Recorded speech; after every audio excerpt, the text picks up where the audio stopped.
Hello everyone, welcome to another episode of my Elden Ring Let's Play. Um, Last time we had a little detour around the cave here and the round table hold. Today we're gonna explore the underside of this area, a giant cave that we've taken a look at several times. We've never actually gone in. I think it's time we do. Whoa. Hey, buddy, I'm trying to make an episode here.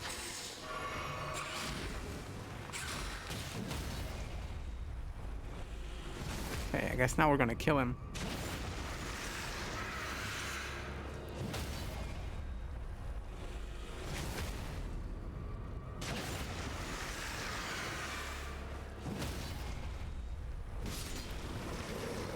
Okay, don't mess with us. Anyway, yeah, let's head towards the cave.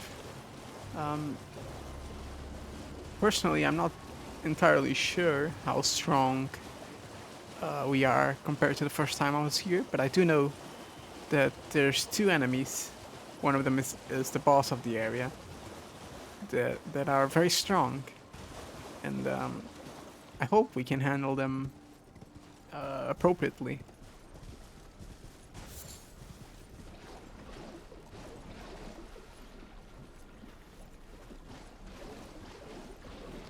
There's a few crabs here. Now, this is a poison swamp.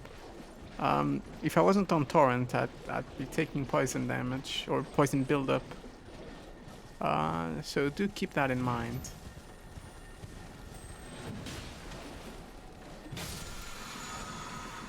Ashavor, Vow of the Indomitable. Fair enough. If I'm not mistaken, there's a couple of smithing stones around here.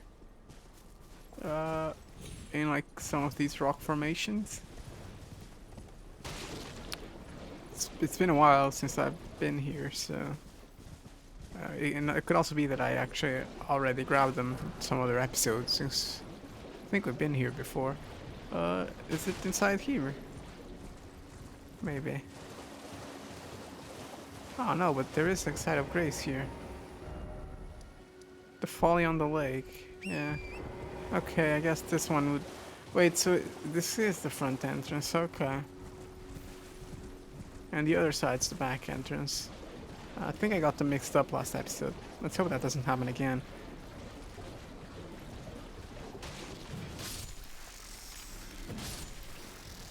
I think the smithing stone would be around here, next to this tree.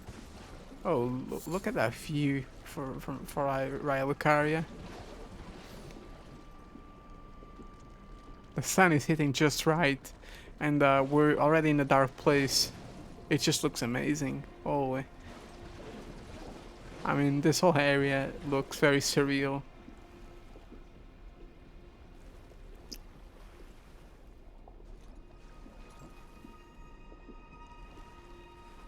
We're hidden from the earth tree, but even still, we see some of its leaves. Okay.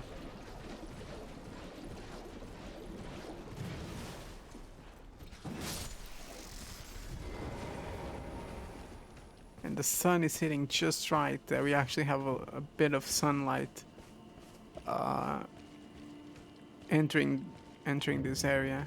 And yeah, we reached the village of the Albinaurics.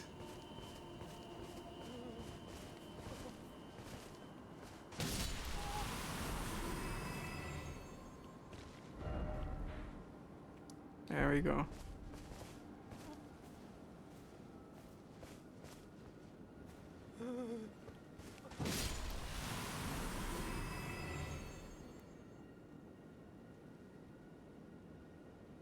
A pathway leading up. There's the underside of this bridge. And familiar face. Oh, it's you. Well, what do you make of it? What's happened to this village? I witnessed a sight much the same in my infancy. The oppression of the weak. Murder and pillage unchecked. A waking nightmare made by men. But this time, I'm a woman grown. And though the suffering cannot be undone, I can still mete out justice. Justice to the oppressors. Let the scars I carve remind them. I am Nefelilu, warrior. But this time, and though the justice to the let the scars I... Yeah, so... The Albinaurics are not human. We know that. They are human-made. They're experiments. I guess in the whole sense of the word. Who made them, though? I don't think that's something we have the answers to.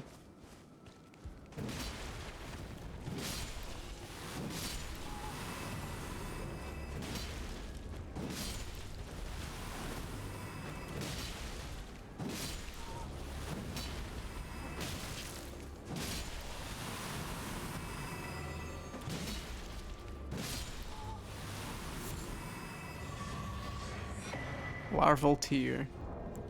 Extremely important item, especially if we're gonna be doing all the quests. I think we already got one, but... Yeah, we had one before. Yeah, back in the early episodes when we fought an enemy that suddenly turned into a bear, a huge rune bear.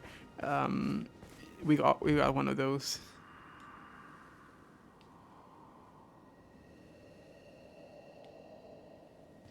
Since you hold Albus. Okay. We can touch the grace here.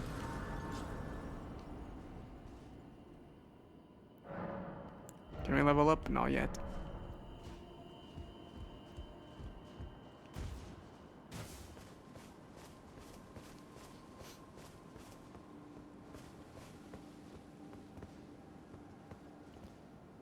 I guess we can cross this wooden bridge before we go up. Let's take another quick look though at the village.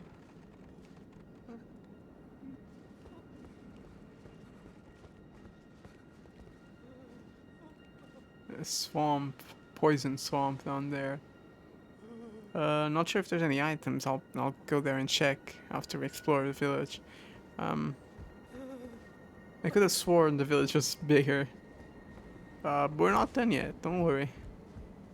Let's cross this wooden bridge.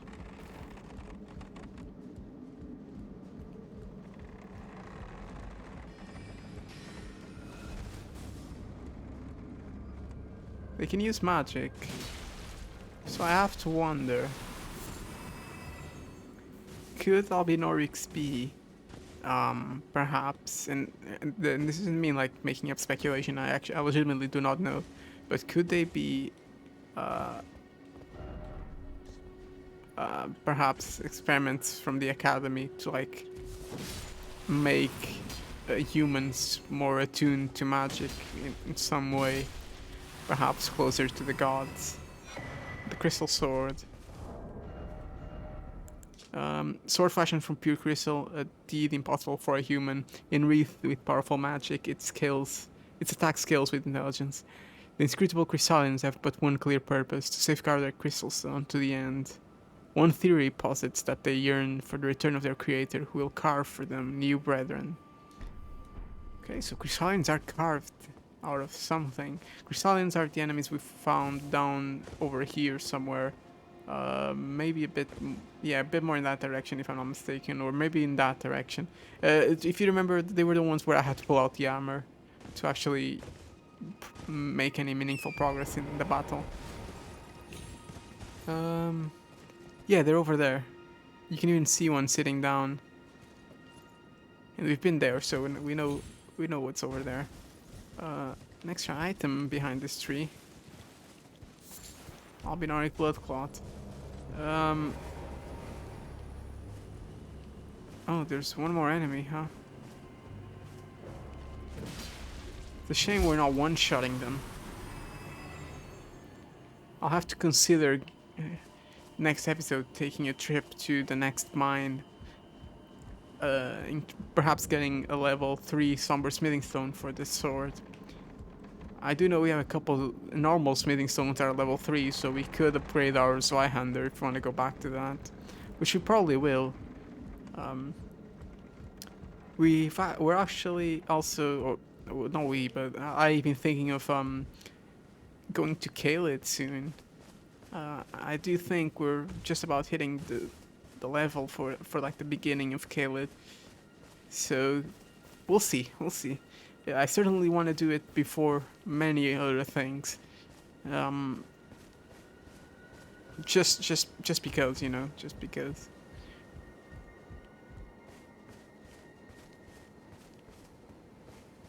And there is a weapon in Caelid that I want to use. Two weapons, in fact, but one of them's going to be relatively tough.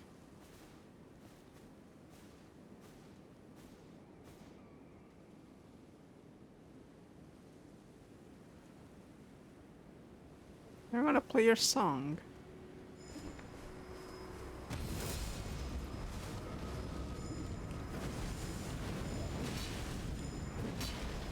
Yeah, this enemy is very tough. But apparently the staggering is enough. Oh, he can heal. Okay. Budding cave moss.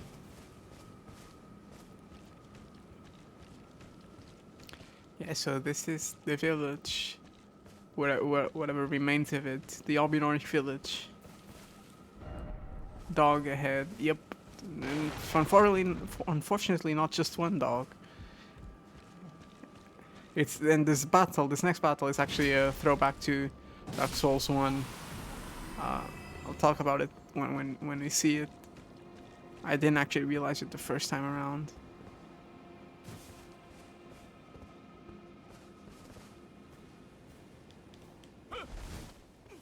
Please no, dear me.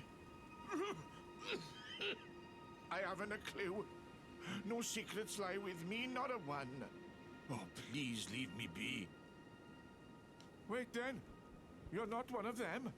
Well, what a relief. Oh, goodness me. I am Albus, an Albinauric. As you can see, we're finished. The whole village is finished. The cursemongers have destroyed everything. No one that remains has their wits about them. I beg you. Would you look after this medallion? You must keep it out of the cursemongers' hands. Haligtree secret medallion. And if you should meet the young Albinauric Latenna, then please give it to her. A chosen land awaits us Albinaurics. The medallion is the key that leads to the city. It's only a quaint treasure for we who cannot make the journey. But for dear Latenna, it is needed to fulfill her purpose. My legs will soon fade, and with them my life. Alas, this is the immovable fate of all Albinaurics.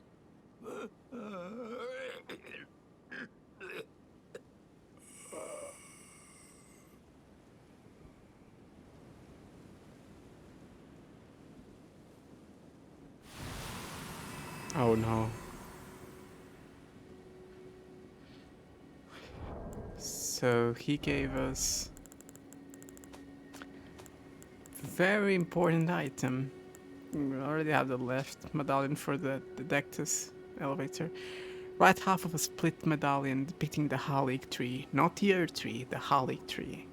Brandishing the medallion with both halves conjoined will activate the Grand Lift off-rolled, granting access to a hidden path. In other words, the secret medallion will guide the bearer to the land of Miquella's Haligtree. Miquella, yeah, we've heard that name before. Ivory sickle. Now, that item... where is it? Over here. Weapon carried by the age Albinaurics. These weapons are evidence of their dedication to the Halik tree despite never having entered its presence. Yeah, and he mentioned Latina, and we can actually go to her right now. Probably it's smarter, right? No, we'll go after the boss. I thought it just makes more sense, I guess, since we're already here.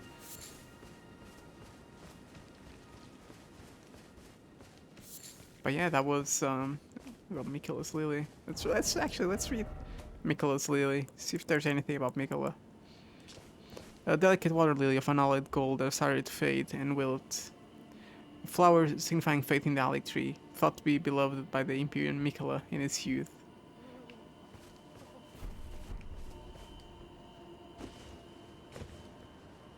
Alright. Doesn't actually tell us much. We'll learn a bit more about Mikola later on. I assume there's a few items that we could already talk about that would tell us a lot. Oh.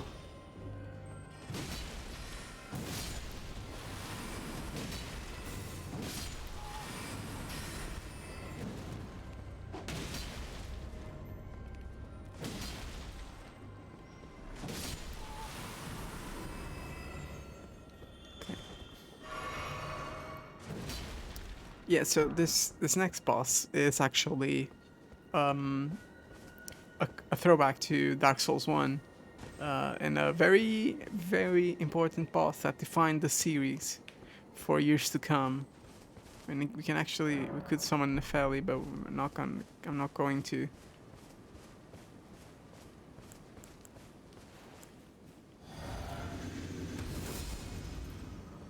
And this boss as the Omen Killer. He's the reason why people tell you to kill the dogs first. And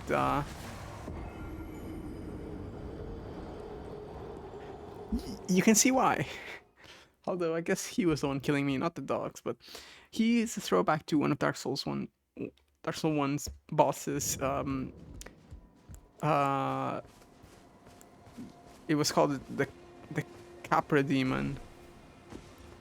Basically, he was a equally difficult boss with the same movement and attacks as you're gonna see just now.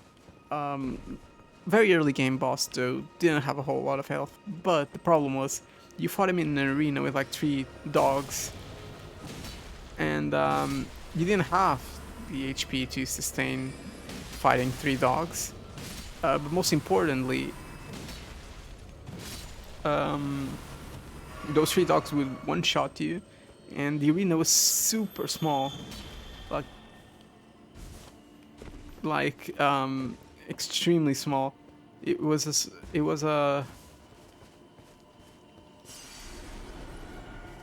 supposed to be just an alley, and you can clearly see that it does become an alley. Let's pop a rune arc. Why not? Let's boost our stats up significantly. Hopefully we won't die anytime soon.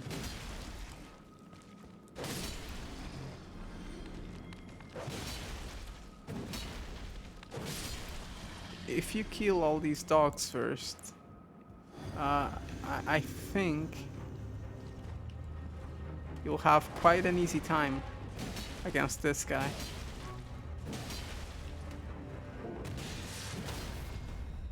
And yeah, he wasn't a challenge.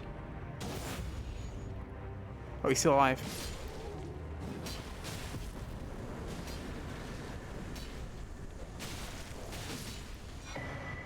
Crucible Knot Talisman. Let's see what that does. Oh, where is it?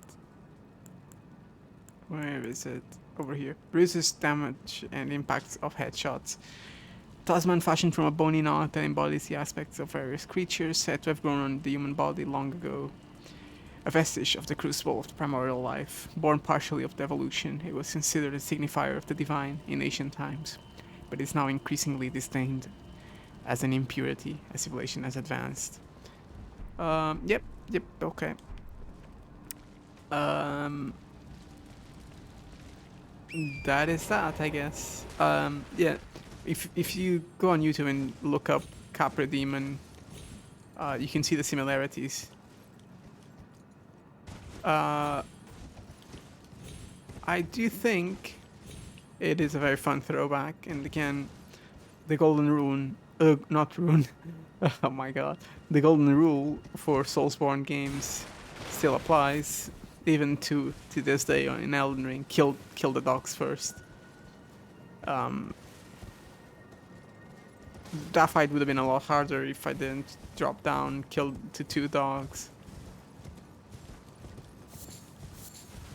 and yeah, that's that. Nothing else to be said. Don't know the lore about that guy. I don't know what he's doing here. I assume he's like not a contracted killer, but perhaps someone that was told to purge the village of Albinaurics. Put this time, and though the justice to the oppressed, let the scar. Okay, so you don't actually have anything else to add. Let's travel here now. The one killer is gone. See if she shows up over there, and if she has anything to add. If not, we'll take a look around the swamp, and we'll call this episode completed. I thought it was gonna take like an hour to explore this entire place, but I guess not.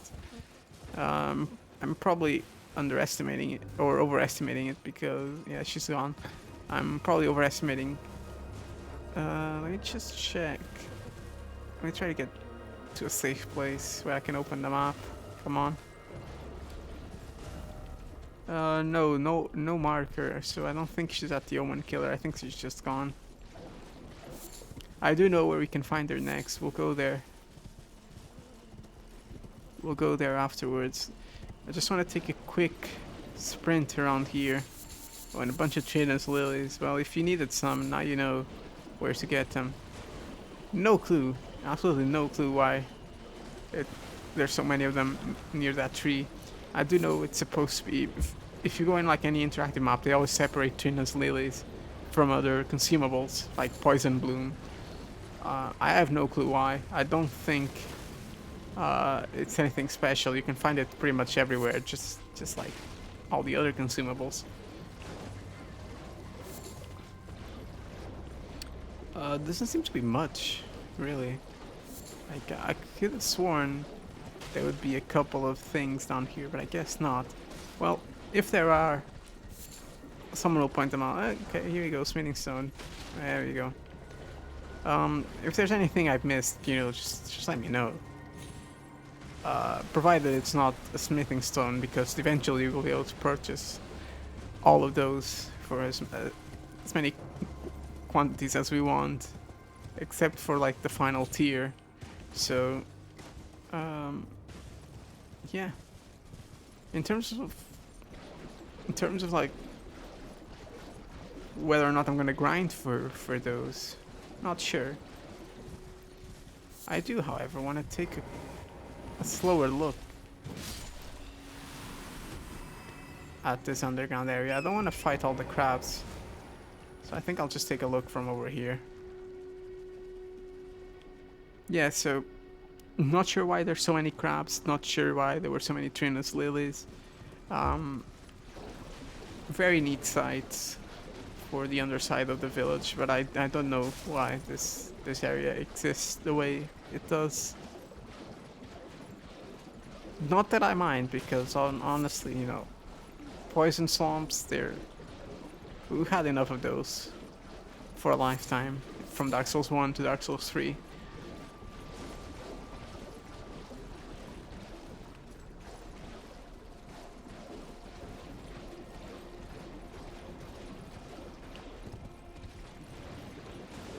Let's travel back to Latina.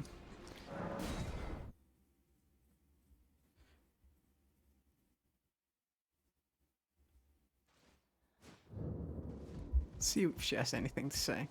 I told the all-hearing brute already that I possess no such medallion. Or have you come to take was my other half? Oh. Do you speak true? So old Albus entrusted his medallion to you. then I've no choice but to trust that this was his dying will. Let's try again. I'm Latenna, an Albinauric, the same as old Albus. My apologies for my coarse words earlier. I presumed the worst. Seeing that you're another tarnished like that all-hearing brute, I hope that you will forgive me. The medallion's better off in your hands anyway. Would you consider doing me a great service? I must go back. There is something I must do, even if I must say farewell to my wolf Lobo. Will you show me the way? To the land of Miquella's Halig tree. If you accept, I would gladly apprise you of the whereabouts of the medallion's other half. Thank you kindly. They say the other half of the medallion is beyond the Forbidden Lands, north of the Erd Tree, in Castle Sol, on the mountain tops of the Giants, accessible by the Grand Lift of Rold. Then I suppose it's time. Farewell, Lobo. My faithful wolf. My better half. I will go with the Tarnished, so that our journey will not have been in vain. Forgive me, Lobo.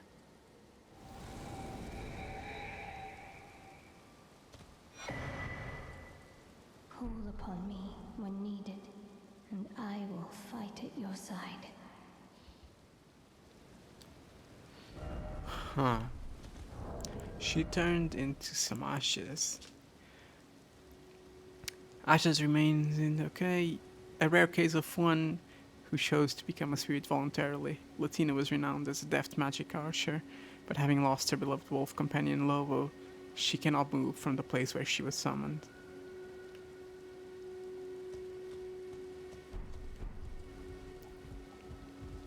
Fair enough.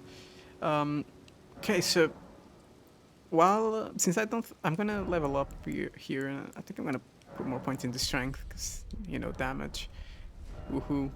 I'm gonna fast travel back to the village of Albinaurics and take a look around. Just while I talk about what we just saw. Latina was an Albinauric, and she needs to go back to her home, where all Albinaurics come from, and that's in the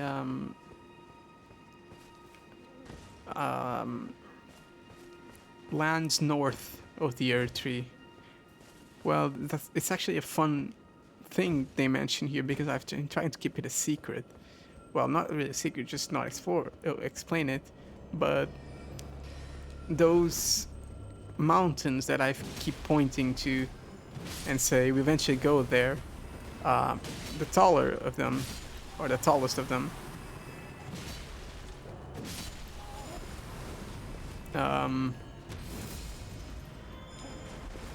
they are actually the mountaintops of giants.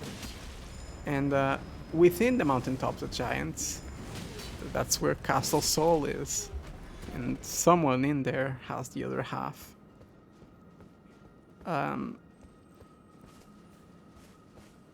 So another thing about the Albinaurics, which we've seen, why don't Albinaurics like Latina look the same as the Albinaurics outside the village? Well, there's a reason why. The Albinaurics outside the village are a different generation. They're, if you must, you should call them a generation. The same way you'd have like different generation of like phones, or whatever. There's just another experiment, and they're supposed to be the second generation. The ones that have a frog face. I don't know why the ones that look less human are the superior generation, or the following generation, while Latina, who looks closely human, is the first generation of Albinaurics. And I also don't know why they have returned to the Halig tree, but that's something we will learn later on, and I'll learn alongside you because I have no clue. But yeah, I just wanted to go back here while I talked because I don't want to stand around. And I don't think I showed you this place with a slow walk. You know, just like again taking more of the sights and appreciate the art design, level design, all that stuff. Um, very small village. It works by having two bridges to like all its locations, and it's on the cliffside of this cave. I do think it's a rather cool location. Um, only thing I don't like is how small it is. But obviously, Elden Ring being what it is, you know, being open world, you can't actually expect all these locations to be big, fleshed out, all that stuff. But I do think it's cool. Obviously, it's quite a macabre location. All the people being hanged, the Omen Killer being where he is. You know, he probably killed all of them for some reason or another. But yeah, let's. I'm gonna call it an episode. There's actually something else I wanted to do that's related to all this stuff, but I'll leave that for the next episode. For now, I hope you enjoyed this episode, and I'll catch you in the next one. Bye bye.